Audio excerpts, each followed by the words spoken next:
पुढे जाऊयात बातमी अवकाळी पावसासंदर्भात। धाराशिव जिल्ह्यातून सलग तिसऱ्या दिवसापासून अवकाळी पावसाने आता धाराशिव जिल्ह्याला झोडपले। वादळी वारा आणि गारांचा पाऊस झाल्याने केळीच्या बागा उद्ध्वस्त झाल्यात। आधीच युद्धजन्य परिस्थितीमुळे केळी निर्यात बंद झाली आणि त्यातच आता अवकाळी पाऊस झाल्याने शेतकरी दुहेरी संकटात सापडलाय।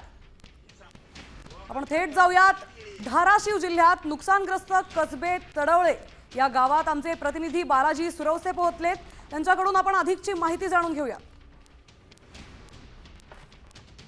धाराशिव जिल्ह्यामध्ये गेल्या 3 दिवसापासून अवकाळी आणि गारपिटीमुळे शेतकऱ्याचं मोठं नुकसान झालेलं आहे। कुणाचं टरबूजाचं तर कुणाचं केळीचं तर कुणाचं इतर शेती पिकाचं मोठं नुकसान झालेलं आहे। 1 लाख रुपये पुढे खर्च झालेला आहे। अनुदान काही आलेलं नाही आणि आता माल एक्सपोर्टला आलता, व्यापारी येतो म्हणले आलेच नाहीत न्यायला। पुन्हा काल पाऊस झाला 1-1.5 तास गारपीट आणि वाऱ्याचा पाऊस, त्याच्यामुळे हे सगळं नुकसान झालं। मोडून पडले सगळे फूट। किती उत्पन्न मिळालं असतं या सगळ्यात? हे सगळ्याचं मिळून 4 लाखाच्या आसपास उत्पन्न मिळालं असतं। आमचे पंचनामे काय केलेले नाही। आता ती तुमच्या ह्याच्याकडूनच आता ही पहिल्यांदा भेटायचं। तुमचा किती खर्च झालता याला सगळा? त्याला 5 लाख रुपये खर्च झालेले 5 एकराला। आणि उत्पन्न किती मिळालं असतं जर चांगलं?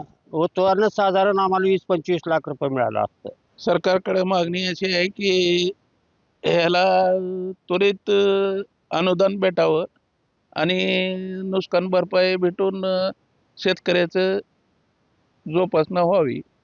तर सध्या भरपूर नुकसान झालेलं आहे। बालाजी सुरवसे, साम टीव्ही, कसबे तडवळे, धाराशिव।